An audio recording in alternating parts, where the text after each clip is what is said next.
Good morning everyone. This is Dr. A. Cynthia, Associate Professor of English. Today we are going to see about the famous poem My Last Duchess, written by Robert Browning. Robert Browning is a famous Victorian English poet and a playwright. He is noted for his dramatic monologue, his deep psychological insights of human character. He is also noted for his dark humor, characterization, challenging vocabulary, and so on. Now, let us move on to the poem. Before going to the poem, let us see about the background of the poem. The poem is all set in the palace of the Duke of Ferrara. Duke of Ferrara is also called Alfonso to the Duke of Italy. Now, he supposedly killed his first wife and he is in search of a second alliance. For this, the ambassador of the Count of Tyrol has come to his place. Now, dramatic monologue. What is dramatic monologue? It is an important aspect of a poem. Here, in dramatic monologue, only there are two characters. One is the listener and another one is the narrator or the speaker. The narrator explains everything to the listener and the listener is supposed not to talk. He is only the silent receiver and he will not speak. Only the narrator narrates everything to the listener. Here, the narrator expresses all his personal outpourings, his emotions, his feelings and his thought to the listener. So this is all about the dramatic monologue. In dramatic monologue, in nutshell, only there are two characters. One is the listener and the speaker. Now let us move on to the setting, that is the opening of the poem. Here in the poem, this is all take place, all events takes place in the palace of the Duke of Ferrara. Here, I already mentioned that he killed his first wife and he searched for a next wife. For that, an ambassador from another place has visited him. Now he takes the Duke of Ferrara, he takes the ambassador and shows him various places in his palace. Now he takes him to the gallery where all the pictures are portrayed. And he stops in a particular picture and says, and he starts to narrate the poem. So this is the setting of the poem. Now let me read a few lines from the poem. Fra Pandolf by design for never read. That's my last duchess painted on the wall, looking as if she were alive. I found a piece of wonder. Fra Pandolf's hands worked busily a day, and there she stands. Now he says, this is my last duchess. She is now no more. She is dead. And he also continues, this picture seems to be very alive. And at any time, she can pop out from the portrait. That much, she looks very alive in the picture. This is because of the hands, the magic done by Fra Pandolf, a very famous artist. Fra means priest or brother. Pandolf is his name. Now he proudly mentions that Fra Pandolf worked for 24 hours, a whole day, to complete this beautiful picture. And he says it is a wonderful piece of art. He proudly presents, he proudly says that this is the presentation of Fra Pandolf's magical work. Now, he asks the ambassador to take a seat. He gives a seat in front of the picture. He asks him to sit comfortably, to have a detailed look at the picture. He says, I cannot allow any strangers to look at the picture because I have the authority to show the picture to anyone. Anyone simply cannot look at the picture. If anyone sees the picture, they will definitely have this countenance. Countenance is the facial expression. The strangers or the persons who look at the future will have this kind of facial expression. They will have some question in their mind. Some question will run in their mind. So they will slowly turn their head towards me.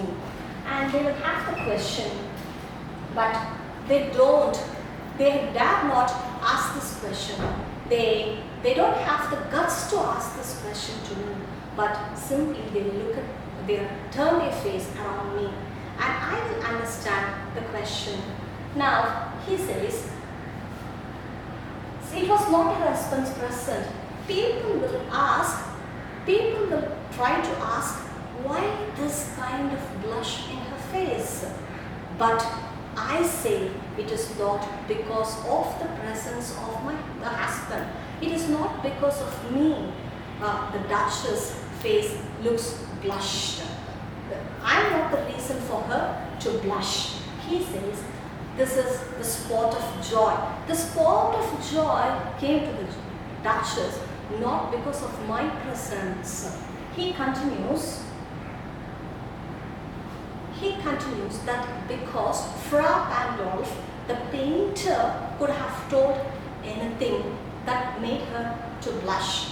He might have told the mantle, the cloth wrapped in her wrist might have just moved. He asked her to move the mantle with the wrist. That is why she could have smiled at him. She could have blushed at him. And it is not because of me she blushed. He also continues, Fra Pandolf would have commented that this blush, the redness in her cheeks, could not justify the red color. The red color could not be justified to her blush in her cheeks and throats. That is why this made her to make the Duchess blush. And he says that it is not because of my presence the Duchess blushed. So he says, he continues, for each and everything the Duchess smiles. Whenever possible, she will laugh, she will smile, she will greet others. It is not that she greets me, it is not that she smiles at me, but everyone she looks at, she will smile. Her eyes will turn around everywhere. She smiles in the broad daylight, she smiles in the sunset. She even, when she visits the orchard, some official fool presents her some cherries, she will thankfully accept it, she will smile at them and say thank you to them. And also if someone takes her to a new ride, she will immediately blush and smile at them.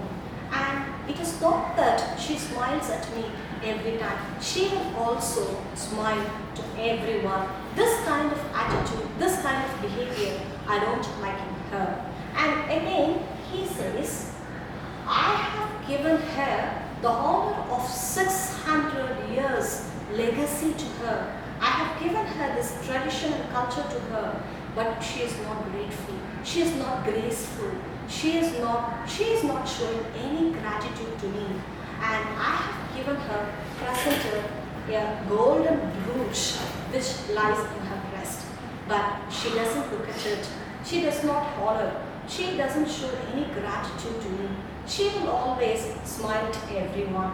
It is not that I don't want to stop thanking everyone, but expression she profusely shows to everyone. This made me upset. So he wants to stop her smile. Now,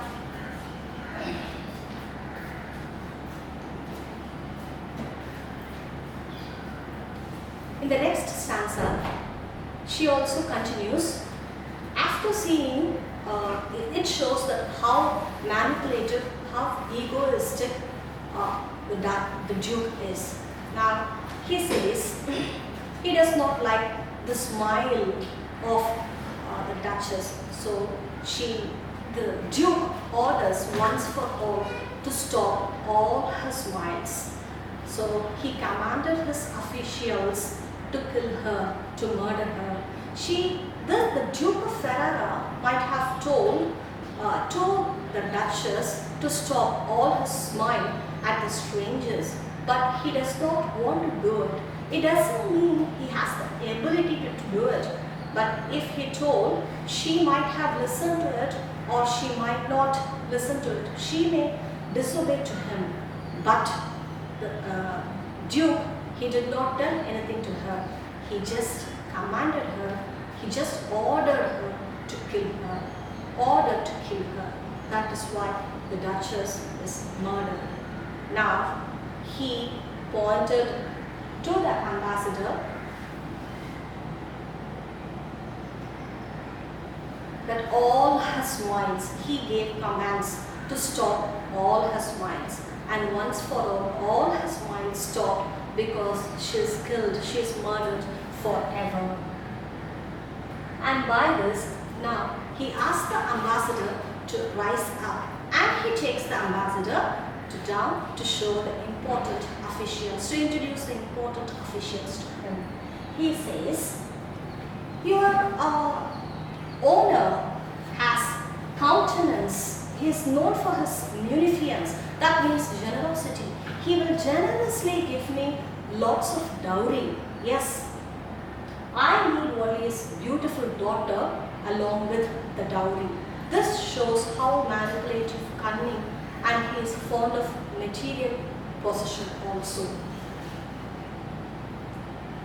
Now, in the last stanza, he takes the ambassador to the down floor. He shows all his important officials, and he shows the ambassador an important statue. This statue is called the Claws of Innsbruck, where the Neptune, the god of sea, tames the seahorse. That means he ironically told the ambassador he will definitely control the future wife, and he will make the future wife under the control as the Neptune, the god of sea, control the seahorse. Thank you.